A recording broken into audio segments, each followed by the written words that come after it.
dias, eu não vou dizer nem desses dias, sabe que às vezes na crise a gente aprende a enxergar o quanto que a gente desperdiçava dinheiro, né, Gustavo Sebastião? Como vai? Tudo bem? Tudo bom, Cátia, é você? Tudo bem, às vezes a gente vai no automático, mas nesses dias de crise, ou não, gente, às vezes o momento difícil de crise é aquele que faz a gente ver o quanto que a gente desperdiça tempo com coisas que não merece e dinheiro com que não precisa, né? Olha, sabe que é normal os economistas, eu não sou economista, eu sou administrador, mas normalmente os economistas pintam a crise como um cenário ruim, época de problemas, dificuldades. Eu, como administrador, pensando no planejamento das famílias, eu vejo as crises como o melhor momento da história das famílias. Porque a gente enxergar o que realmente é, né? A gente para, a gente pensa, a gente reflete várias vezes antes de tomar uma decisão importante. As pessoas ficam muito otimistas quando está fora do ambiente de crise. Então, quando tem aquela fase da bonança, que você faz um sacrifício, separa um dinheiro, decide comprar alguma coisa, vai comprar, compra um pouquinho mais. Esse pouco a mais que você compra, essa coisa meio compulsiva, tem a ver com uma crença que você tem de que as coisas vão dar certo e que você vai conseguir ganhar um pouquinho a mais, e isso acaba não acontecendo, isso acaba criando a crise lá na frente. Mas acho que essa é uma característica do brasileiro, né? A gente é otimista demais. O otimismo é legal, mas na medida certa, senão ele faz a gente fazer loucuras também, Olha, né? Eu sou otimista, acho que nós temos que ser otimistas, confiar que as coisas vão melhorar, mas temos que nos organizar também para que isso aconteça, porque só acreditar, né? Apenas acreditar na fé, eu costumo dizer em casa que Deus me dá saúde, né? Mas quem é responsável para usar essa saúde e fazer as coisas acontecerem na minha vida sou eu mesmo. Então, a gente acredita, a gente sabe que as coisas vão melhorar, mas a gente tem que se preparar e ter uma estratégia para lidar com a dificuldade, ou até para, na dificuldade, aproveitar para colher algum tipo de resultado. Quando enxergar uma oportunidade, né? Pois é, na crise as pessoas se desfazem das coisas, vendem o que se arrependeram de comprar. Eu posso comprar algo muito mais barato. Não é só carro, não é só casa, a gente fala de coisas grandes aqui. Sim, tudo, né? Mas você entra hoje nesses sites de leilões virtuais, você conversa com pessoas que estão em dificuldade. Às vezes vem a sugestão tipo, puxa, está em dificuldade, por que você não vende alguma coisa? Né? Sim, a gente sempre tem uma coisa que a gente nos encostada que dá para vender. E tem algo que a gente pode vender, quem está com dinheiro pode comprar alguma coisa mais barata nesse momento. Verdade. Então, crise para uns, oportunidade para outros. Depende de qual a forma que você quer enxergar esse momento, né? Sem dúvida. Temos muitas perguntas para o Gustavo Serbassi hoje. Vamos ver a primeira delas? Olha, vamos ver de quem é. Oi, meu nome é Cristiane Maria da Silva e eu gostaria de saber por quanto tempo se deve guardar faturas de cartão de crédito, contas de luz, enfim, contas que nós pagamos no banco. Olha, quanto tempo, hein? Cristiane tocou num ponto importante, né? Guardar o registro daquilo que você pagou, porque pode ser que amanhã você seja cobrado de algo que já pagou, tem que ter o registro. Cada conta tem uma regrinha, mas em geral, as contas de consumo, água, luz, telefone, no final do ano chega uma cartinha, no começo do ano seguinte sempre chega uma cartinha dizendo que você está quite com os compromissos. As escolas fazem isso também. Quando receber aquela cartinha, informação dizendo que seu compromisso até aquela data está quitado, pode descartar tudo. Só guarda essa cartinha. Melhor, tem que guardar a cartinha e melhor que descartar é destruir os comprovantes anteriores, que tem endereço, tem dados pessoais, então destrua aquilo. Quando não tem essa informação, as contas de consumo em geral, normalmente se guarda por 2 ou 3 anos. A regra básica é 2 anos. Impostos, 5 anos. Os impostos referentes à propriedade, normalmente 10 anos. O que se refere a imposto de renda e IPTU, 10 anos. Impostos em geral, tributos, tributos do carro, alguma taxa que você recolheu, 5 anos é o tempo que se guarda. Mas e se eu pago com débito automático? Quando eu preciso, eu não chego no banco e eles não são obrigados a me dar? Olha, eles são obrigados, mas o banco, em qualquer momento, você pode solicitar algum comprovante de pagamento que você fez dentro desses prazos, né? Então, imposto até 10 anos, contas de consumo até 2 anos. Normalmente, o que se faz? Você recebe o boleto, está escrito lá débito automático. Eu costumo escrever que, se não está no débito automático, eu paguei em tal data. Se está no débito automático, eu arquivo aquilo. E eu sei pela data que eu vou ter que solicitar ao banco o comprovante daquele pagamento se alguém exigir de mim. Então, está no débito automático, está pago. Não está no débito automático, você registra a data de pagamento e está tudo tranquilo. Mas, gente, tem que ficar de olho, que às vezes você põe em débito automático, está crente que saiu da sua conta e a maior parte das pessoas, infelizmente, não checam ali o extrato bancário e depois você recebe um comunicado da empresa que você está inadimplente no mês, sei lá, de maio. Exato. Isso costuma acontecer, não com muita frequência, mas acontece. Mas esse é um caso típico em que você tem que ir a um tribunal de pequenas causas, um fórum de pequenas causas e solicitar seus direitos. Se alguém está cobrando por algo que você já pagou, ou se alguma empresa se comprometeu a colocar aquilo em débito automático e não aconteceu, colocou, né? Seja erro do banco ou da prestadora de serviço, você tem direito não só a ter o seu nome retirado do cadastro de inadimplentes, como tem direito a uma indenização por danos morais, por ter sido prejudicado, prejudicada, por não ter viabilizado algum tipo de compromisso serviço, alguma compra, porque seu nome estava no cadastro de inadimplentes. Então isso tem que ser resolvido sim, e a justiça resolve muito bem. E a gente tem que parar de ficar quieto quando a gente sabe que tem razão. Olha... Dá preguiça.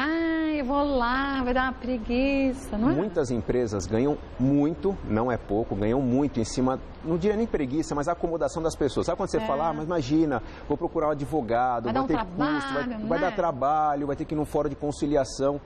Vá, faça. Isso é cidadania. As empresas começam a agir melhor quando as pessoas se mobilizam e exigem o seu direito. Quanto mais você cobra aquilo que é seu, pode ser que o valor seja simbólico no primeiro momento, apesar que em muitos casos tem até direito a danos morais, que é importante destacar isso, mas é importante correr atrás porque você está, com pouco dinheiro que você ganha, você está ajudando a mudar a sociedade para um patamar melhor de serviço. É assim que a gente tem que pensar. Temos que pensar assim, sem dúvida. Vamos ver mais uma pergunta? Vamos ver a próxima. Gente, sem áudio não dá pra gente escutar. E ter uma aposentadoria. Não, volta tudo, porque a gente já não entendeu nada. Vamos ver, vai lá. Meu nome é Thaís Lavini e eu queria saber como é que eu faço para juntar dinheiro e ter uma aposentadoria tranquila. Olha, quando começar a juntar dinheiro, ela é novinha, pelo menos parece, né? Thaís, aí tem um bom tempo pela frente, mas normalmente as pessoas quando pensam na aposentadoria ou pensam no futuro tranquilo, elas pensam em cortar gastos, em fazer sacrifícios, em ter algum tipo de corte que significa perder liberdade no presente para garantir alguma coisa no futuro. Esse é o motivo pelo qual as coisas não funcionam, né? Porque você está vivendo uma vida tranquila, você está vivendo com um certo conforto, aí você começa a restringir, começa a eliminar conforto para tentar ter no futuro alguma coisa a mais. Tem que inverter um pouco essa regra. Na verdade, a gente procura privilegiar gastos com qualidade de vida, com lazer, os cuidados pessoais. Quando eu olho para minhas contas e vejo que não tem espaço para nada, o problema não está nessas pequenas coisas, o problema está nas grandes coisas. É verdade. Se eu gasto quase todo o meu salário com alimentação, com transporte, com moradia e não sobra para lazer, para cultura, é porque alimentação, transporte e moradia estão exagerados. Então, para ter um futuro tranquilo, a regra é simplificar um pouquinho os grandes gastos. Se eu puder economizar 100, 150 reais por mês no aluguel, se eu puder economizar 100, 150 reais por mês nas prestações do imóvel que eu tenho, é esse valor que vai ser poupado. Eu não cortaria, por exemplo, os cuidados pessoais, o seu lazer de fim de semana, os pequenos cursos que você faz, porque esses pequenos elementos que até acontecem meio que de maneira improvisada, eles que fazem de você uma pessoa autêntica. As coisas que você tem vontade de fazer, você faz, você se sente feliz, você se sente motivado, você trabalha melhor. É uma válvula de escape também para o estresse, né? Válvula de escape ou a grande recompensa por essa correria, essa maluquice todo mundo de trabalho. Então tem que ter. Se para poupar para o futuro você vai cortar isso, você vai se tornar uma máquina. Acordar, comer, trabalhar, dormir, pagar contas, não vai ter motivação. Se não tem motivação, não tem disciplina, a poupança deixa de acontecer. Quer ter poupança? Simplifica um pouco a vida, isso dá mais trabalho, conversa com a família, reveja as contas, mas valorize aquele seu gasto de fim de semana, aquele cuidado pessoal, suas pequenas experiências para aprender uma coisa nova e amanhã de repente está nascendo uma nova profissão disso, porque isso te torna uma pessoa melhor, mais motivada e a motivação sustenta a disciplina no longo prazo. Não é tão difícil. Dá mais trabalho. É mais fácil você deixar de ir a manicure, é fácil, né? Mas dá mais trabalho você rever a casa que você tem, dá mais trabalho rever as coisas de vida, mas não tem muito segredo. Ou então, arruma uma outra fonte de renda, né? No momento que você tenha, não pode ser? Esse é um caminho. É um caminho também, mas até né? isso, Kátia, quando a pessoa já tem seu trabalho, tem sua carreira... Já está apertado demais o tempo. Está apertado, está difícil. Ela começa a dedicar uma hora extra para uma segunda carreira. Se não tem motivação, se não tem a válvula de escape... A motivação tem que ter sempre, essa pessoa vai ficar doente. Ou é como a pessoa que quer emagrecer, por exemplo, mas ela não dorme bem, ela quer praticar o exercício é um castigo para ela, não vai mudar o corpo dela. Se a pessoa está em harmonia, aquele exercício contribui para a saúde dela. Ficar mais em equilíbrio, né? Exatamente. Com o dinheiro é a mesma coisa. Você vai ralar para ganhar mais dinheiro, vai fazer alguma coisa nas horas extras fim de semana, se você está se recompensando, aquilo vai funcionar. Se não está, você vai usar aquele ganho extra para cuidar da sua saúde, que vai se deteriorar. E aí vai ser pior a emenda do soneto, né? Sem dúvida. Vamos ver mais uma dúvida? Olá, meu nome é Rodrigo Albuquerque, eu tenho uma dúvida. Quando eu compro uma ação e o papel se desvaloriza, eu posso chegar ao ponto de perdê-lo? Olha, dúvida do Rodrigo, também muita gente acha que as ações são uma coisa que meio que pouco acessível, né, meio que elitizada.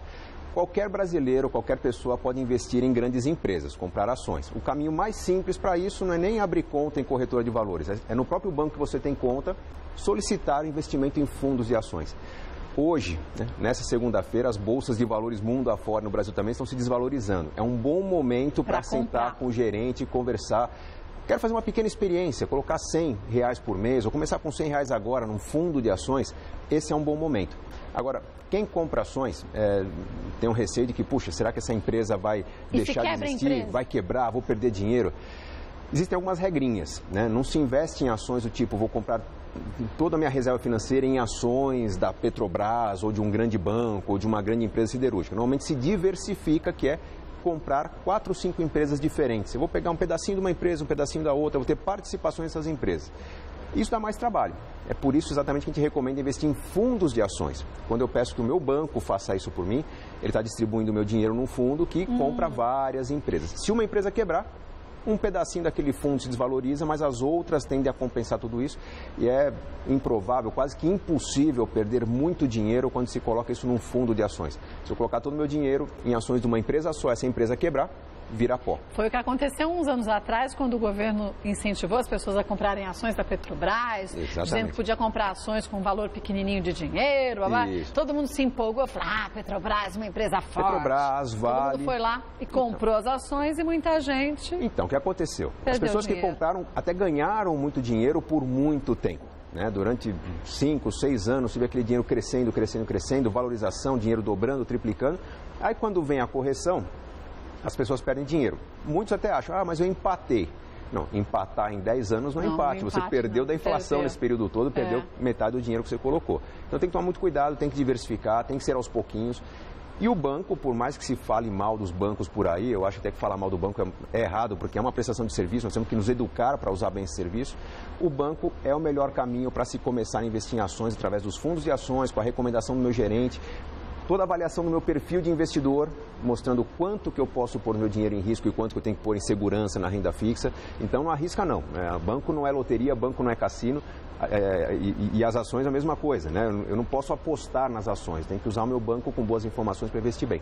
Vida financeira saudável e achismo não combinam, né? Não, tem pessoas que ganham com especulação, que apostam. Mas tem umas que também quebram, né? Sabe aquele cunhado que chega na festa de fim de semana e fala, não, mas eu estou comprando dólar, estou comprando ouro, estou comprando ações, ele está apostando nessas moedas. Então. É bem diferente de investir, que é o que a gente faz como hoje, por exemplo, bolsa em baixa, tudo ficando barato. Eu vou lá e compro ações para um dia vender mais caro. Né? Mas esse um dia pode ser um dia próximo, um dia daqui a um tempo. Então tem que ser um dinheiro que eu sei que eu não vou precisar de um dia para o outro. Exato. Não se sabe. Quando as pessoas falam que é o dinheiro que a gente não vai precisar, muitos pensam que é dinheiro que a gente pode perder. Não é. Perder dinheiro nenhum. Não se pode perder dinheiro. Mas a gente fala longo prazo também não significa muitos anos. Longo prazo é prazo suficiente. Uma dica boa para as pessoas entenderem o que é longo prazo. Quando alguém me pergunta sobre onde colocar o dinheiro para um casamento que vai acontecer em novembro do ano que vem. Parece bastante tempo, mas é a data certa. Nós sabemos que em novembro do ano que vem, casamento é casamento, está marcado. Vai acontecer em novembro. Eu não posso ficar apostando. Se de repente a bolsa começa a cair no meio do caminho, e o meu dinheiro está lá? A ansiedade vai fazer até eu prejudicar meu casamento. Renda fixa, segurança, títulos públicos, tudo bem conhecido. Se alguém me pergunta, onde pôr o dinheiro para viajar no fim do ano que vem? Parece o mesmo prazo, mas é uma viagem. Que se não acontecer daquele jeito... Eu posso pôr metade na bolsa, metade em renda fixa. Se a bolsa me der muito dinheiro, eu já marco a viagem antes, eu garanto antes. Se de repente a bolsa cai no meio do caminho, eu posso atrasar essa viagem e jogar para o ano seguinte. Então a flexibilidade me dá o direito de especular ou de contar com um risco maior, o que pode significar uma viagem acontecendo antes do previsto. O que seria muito bom. Seria interessante. Vamos ver mais uma pergunta? Meu nome é Pedrina, eu tenho um filho adolescente que me pede dinheiro todo dia. Como faço para lidar com isso? A mesada é uma boa alternativa? Olha, filho adolescente, já não é mais criança, ele pede dinheiro todo dia e... Já está mal acostumado, danadinho, né? Normalmente quando as crianças erram no cuidado com o dinheiro, o problema não está nas crianças, o problema está nos maus hábitos que os pais foram construindo nesse período. Então, a mesada, sem dúvida alguma, é uma excelente alternativa. Argumentar que ele já é adolescente, que já pode responder pelas coisas dele, é um bom começo. Agora, como tratar a mesada? Não se deve tratar a mesada como um presente que a mãe dá para o filho. Mesada não é um presente, não é um direito dos filhos. A mesada acontece quando os pais concedem aos filhos o direito de eles cuidarem de uma pequena parte do orçamento da família. Dinheiro da família, quem ganhou foi os pais. Então, nesse contexto, o que deve ser feito? Vamos chegar para o filho, vamos perguntar a ele, entender como que ele gasta o dinheiro, se é na cantina da escola, se tem alguns passeios com os amigos, se tem alguma coisa, algum consumo, por exemplo, compra de livros que ele queira assumir, e estabelecer que essas compras serão dele e com base naquilo que foi discutido entre pais e filhos, estabelece-se um valor. E o papel dos pais nos próximos meses será o de, eu não diria fiscalizar, mas acompanhar esse gasto para ajudar o filho a manter um controle. Então, de repente, chega 2, 3 dias antes de receber a mesada, ele pede mais dinheiro. Ele está precisando de uma ajuda. Filho, por que gastou mais do que o previsto? Onde que você errou? Avaliamos mal, temos que ajustar, não temos... Ou você exagerou aqui, exagerou ali. Exageros. Então, de repente, é o caso de se discutir com esse filho, por que, em vez de comprar lanche na cantina, no colégio, na faculdade, todos os dias, não levar 2 ou 3 dias de semana, né? De casa? Economiza, os pais pagam esse lanche de casa para ele poder poupar e conseguir ter um passeio a mais de fim de semana. Então, essa conversa que usa a mesada como desculpa, né? A mesada é o pretexto para se falar sobre dinheiro, é o que vai construir educação financeira para mudar hábitos. E vou te falar uma coisa, uma vez que o dinheiro sai da mão deles é diferente. Assim, não tenha dúvida, porque... Quer dizer, vejo minha sobrinha, vai comprar uma camiseta, ai, R$50 essa camiseta não vale. Então, responsabilidade é maior. Quando você fala, olha, você cuida desse dinheiro e se sobrar você aproveita melhor, percebe-se rapidamente como eles aproveitam melhor esse dinheiro, porque tem mais responsabilidade. Mas, gente, tem que cobrar, tem que orientar, tem que sinalizar. Não é só dar o dinheiro e esperar que sozinho eles aprendam, né? E uma postura de quem está ajudando. Mais do que cobrar, perguntar. Deu certo o que nós combinamos? Precisa de alguma ajuda? Mas eu digo cobrar porque também, se todos os meses continua alguns dias e falta o dinheiro, ele vai ter que arcar com as consequências, né, das escolhas que ele tem feito, né? Exato, uma dica muito boa é ajudar, sentar para uma prestação de contas toda vez que se paga. Sim. Vamos fazer aquele bate-conta? Deu certo, não deu? Não precisa ser muito preciso, o adolescente já quer ter suas intimidades também, né? Mas ter uma consciência como ele está gastando e com base naquilo faz o pagamento para orientar para o próximo mês. Chegou uma pergunta, algumas, né? Pelo Twitter, deixa eu ver, nas nossas mídias sociais. Como faço para vender um carro neste momento de crise? Devo deixá-lo mais barato que o valor de mercado? O Adriano Boni pergunta. O que acontece agora é que as pessoas não estão comprando carro zero, o mercado de usados está fervilhando, não está tão difícil vender quanto o carro zero, mas as pessoas estão sem dinheiro. Então, sim, tem pressa para vender, a recomendação é baixar um pouco mais o preço. Por quê? Se esse dinheiro é para resolver um problema financeiro, por exemplo, hoje qualquer empréstimozinho está custando 3%, 4% ao mês. Então, significa que em 3 meses está perdendo lá 10%, 15% do valor. Está precisando de dinheiro, baixa o preço, venda mais rápido, né? Outro ponto importante, o carro cheio de detalhes é mais difícil de vender. Então, está precisando dar uma melhorada na aparência, manda polir, gasta lá seus 300, 400 reais, né, uma higienização interna para facilitar a venda, mas dá aquela maquiada, a maquiada que as pessoas olham na hora de comprar. E baixar um pouquinho o preço é o caminho para se vender mais rápido.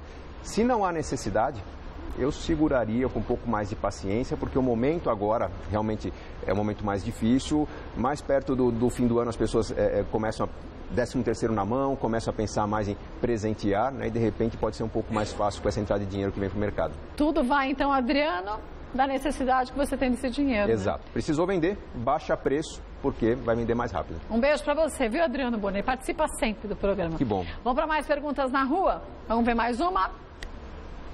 Meu nome é Edemar, eu quero saber qual o processo de análise de crédito. O que os bancos analisam?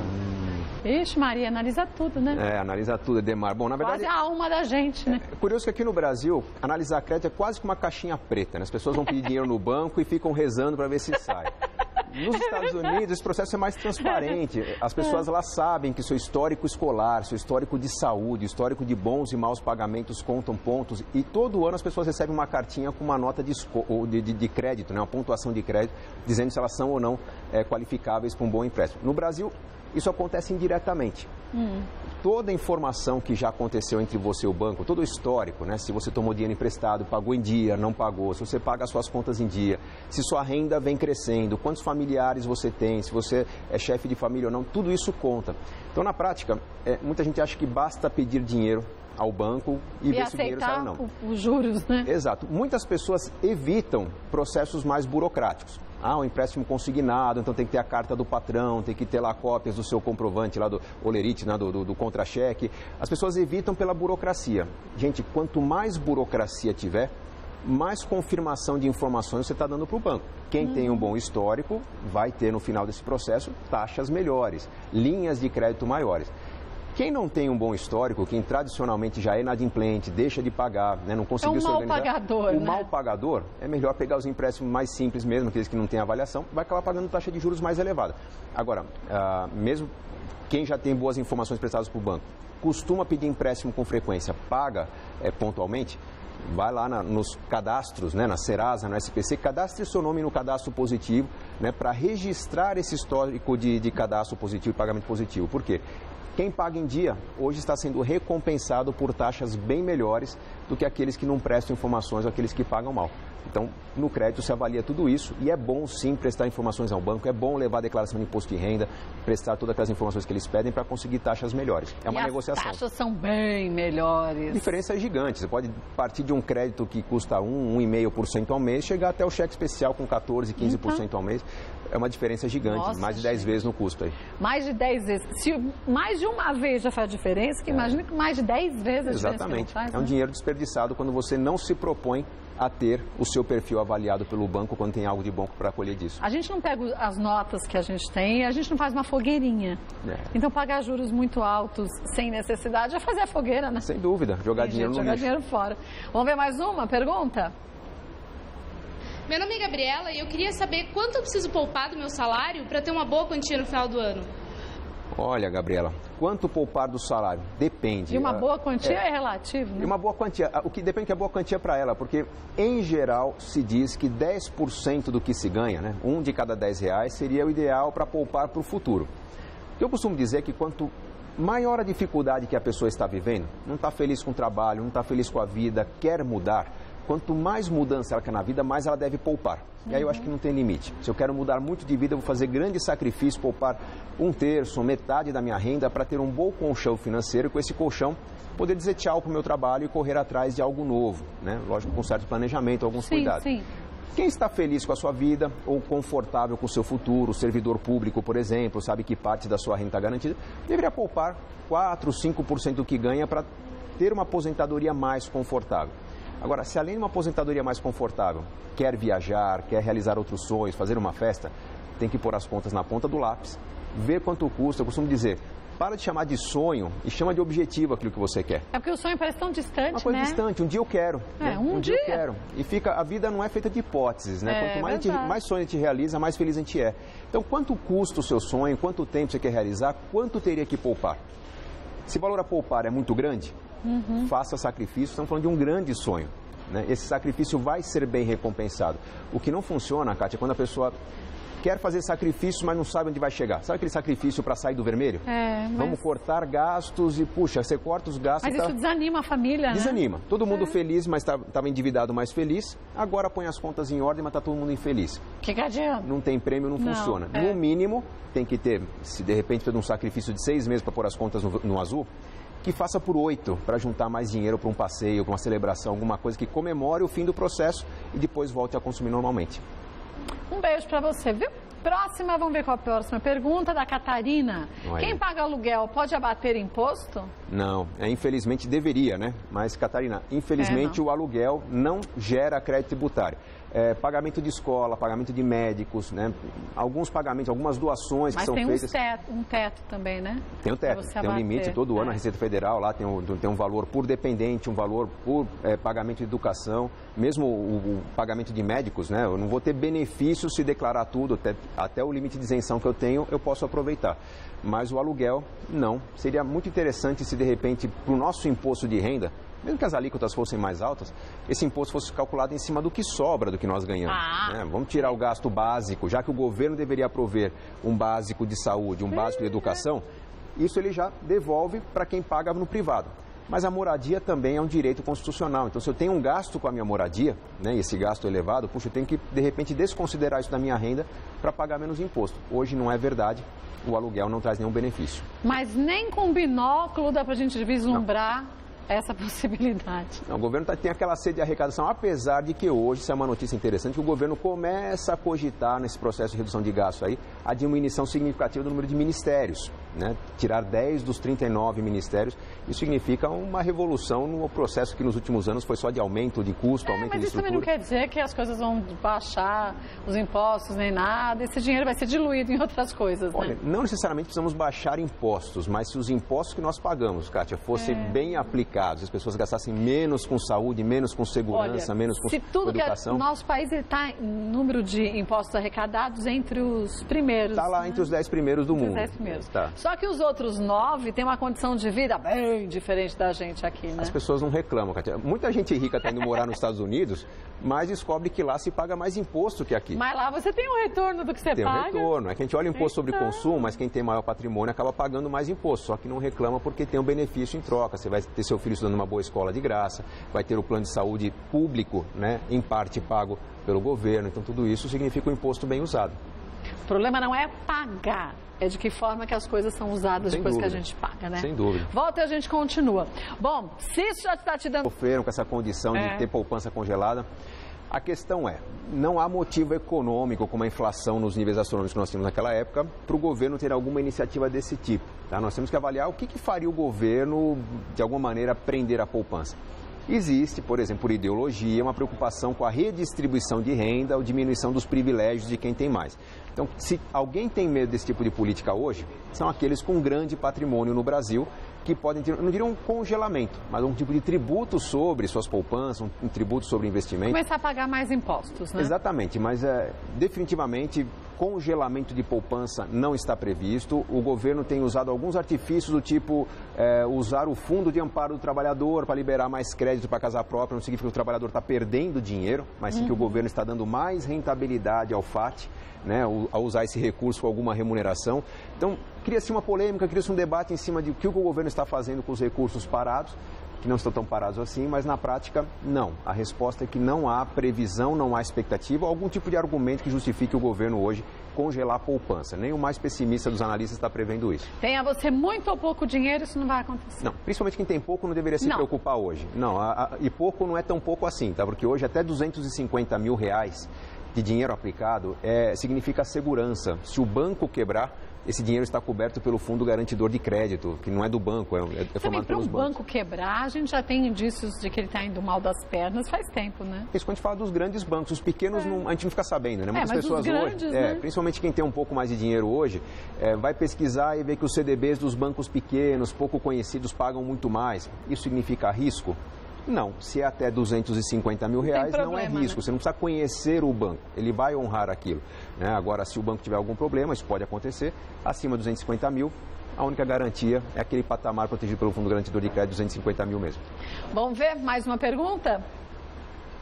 Tenho um dinheiro guardado e gostaria de comprar um imóvel. É o melhor momento para isso ou é mais prudente esperar?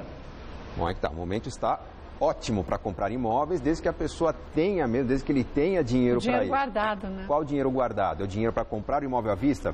Não há negociação melhor do que essa hoje no mercado imobiliário. As construtoras, incorporadoras, os proprietários de imóveis que querem vender estão oferecendo descontos bastante interessantes, principalmente as incorporadoras, na casa de 30%, 35% quando há muito estoque. Então pode comprar um imóvel à vista, esse é sim um momento muito oportuno. Para quem tem menos que o valor do imóvel, seria a hora de entrar no financiamento? Quanto mais valor tem poupado, quanto maior o percentual da de entrada, melhor, porque os juros estão muito elevados. Com juros elevados vai se pagar caro por esse processo de financiamento lá na frente. Às vezes é melhor esperar um pouquinho, você acha? Nesse caso, de pegar financiamento? Eu não diria esperar um pouquinho. Tem 50%, 60% do valor do imóvel, né? Tudo bem. Eu recomendaria hoje entrar num consórcio de imóvel, porque o risco do consórcio, de repente, amanhã lá na frente, mudam regras, o consórcio fragiliza. O consórcio hoje é regulamentado, existe segurança no setor. Então, se você tem condições de começar a pagar, e ao começar a pagar, ofertou um lance que em 3, 4, 6 meses te contempla o valor daquele imóvel, é um negócio muito melhor do que financiamento. Então, o mercado de consórcios hoje, certamente, enquanto os juros estiverem elevados, será mais vantajoso do que financiar. Né? Para quem tem uma boa entrada para ser oferecida, em vez da entrada, dê um lance no consórcio, vai fazer bom negócio. Porque se pegar agora os financiamentos com juros altos, você joga dinheiro fora também. Joga, porque nós estamos falando de juros hoje, do financiamento na casa dos 12% ao ano. Então, há um ano atrás, esses juros estavam na casa de 8%, 9% eu paguei ao 8%, ano. Pago 8%. Então, é 50% a mais do custo do dinheiro. É uma diferença muito grande, no então não é hora não. final de você ter quitado a sua casa, aí você vai ver 50% mais pago dá uma bela diferença. Exato. Agora, para quem encontra um imóvel bem mais barato, aí tudo bem, né? 30% abaixo do preço de mercado, que é o que algumas construtoras estão oferecendo, vai ter que financiar um pouquinho, esses 30% de desconto justificam você pagar um pouco mais de juros, está fazendo um ótimo negócio, então vale a pena. Tem que analisar caso a caso, né? Vamos ver mais uma dúvida? Fabiana, vou iniciar uma reforma na minha casa e gostaria de uma dica para economizar e negociar preços. Isso é bom. Uma coisa interessante, reformar uma casa não é muito diferente de comprar uma casa. Existem linhas de crédito específicas para a reforma, principalmente quem tem um histórico de bom pagamento dos seus financiamentos, não está com o nome sujo na praça, não está nada implente em nada. Então, negociar com o banco uma reforma, desde que tenha um projeto assinado por um arquiteto, por um engenheiro, vai significar um dinheiro emprestado a custo bastante baixo, um pouco acima do custo do financiamento de imóvel, tá? Vale a pena. Com um projeto em mãos também, seria interessante pensar nas compras de maior volume. Quando eu chego para uma loja de materiais de construção, com um volume maior de peças, de materiais para comprar. Não vou comprando picadinho, né? Não vou comprando aos pouquinhos. Eu consigo uma negociação melhor. Então, comprar em volume, juntar-se a outras pessoas que estão reformando e comprar numa quantidade maior, quase que atacado. Considerar que o financiamento da reforma junto ao banco vai ter um juro muito baixo. Essas são as regrinhas básicas para quem, nesse momento, está buscando recursos para financiar, para reformar a sua casa. E pesquisar mão de obra, porque é uma diferença tremenda de uma pessoa para outra.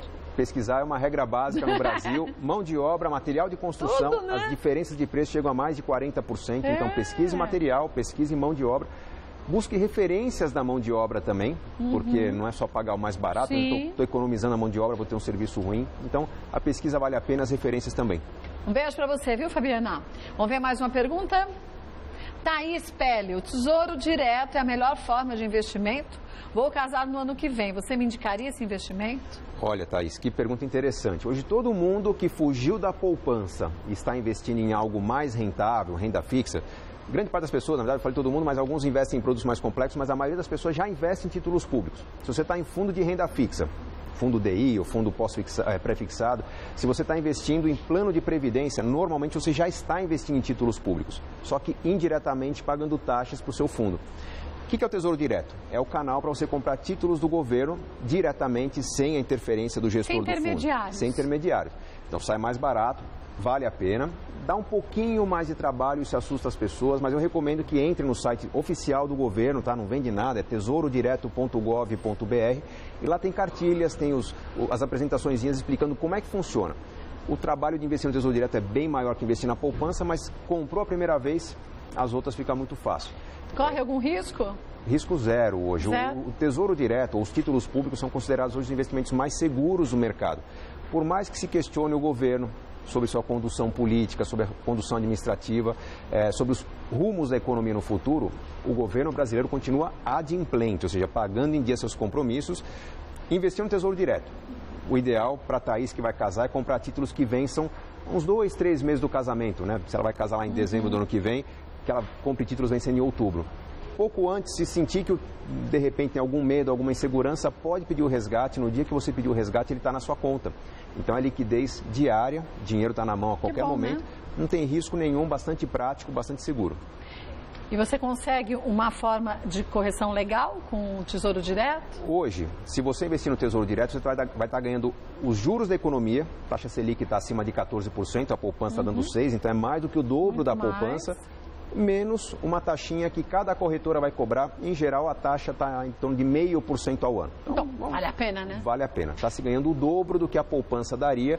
Casamento não é algo barato. Certamente a Thaís e o noivo dela estão fazendo uma boa poupança. Então, elas vão ter, no mínimo, aí uma limusine alugada a mais aí na véspera do casamento, com essa poupança que eles vão fazer, rendendo mais no Tesouro Direto. Não é nada, gente. Deixar de gastar ou ganhar um pouco mais é sempre bem-vindo, né? Sem dúvida. Não pode desperdiçar dinheiro, principalmente nessa fase que as coisas saem caro. Tem muita coisa sendo cortada para poder caber no orçamento. Nem fale. Deixa eu mostrar para vocês de casa, ó. Esse livro, Gustavo Cerbasi, Como Organizar a Sua Vida Financeira. Gente, isso aqui é maravilhoso. Você fala assim, meu Deus, isso é tão difícil. Não é nada difícil. Uma linguagem super fácil, você lê rapidinho, coloca em prática mais rápido ainda, né? Em geral, as pessoas se assustam com economês, com a linguagem técnica. O objetivo aqui é esclarecer, usar a linguagem didática e procurar e convencer as pessoas a fazer o seu autoaprendizado, né? Autoavaliação e corrigir aquilo que não está legal na vida financeira. Não é complicado, gente. Com paciência, com a leitura cuidadosa, com pequenos exercícios diários, a gente sai da dificuldade para a prosperidade com uma certa tranquilidade. E sair da dificuldade para a prosperidade é um passo bem grande. Sem e dúvida. Você vai precisar de só uma organização de vida e de família para conseguir isso, né? Conversar bastante sobre dinheiro e principalmente sobre sonhos. Nós somos felizes quando realizamos sonhos, Kátia. Não adianta ter sonho daqui 30 anos e passar 30 anos infeliz, né? Não adianta nada. Olha, o site do Gustavo Cerbasi, ó, maisdinheiro.com.br, no Facebook, Gustavo Cerbasi Oficial e no Instagram, Gustavo Cerbasi. Devassi, é só seguir. Obrigada mais uma vez. Até a próxima, viu?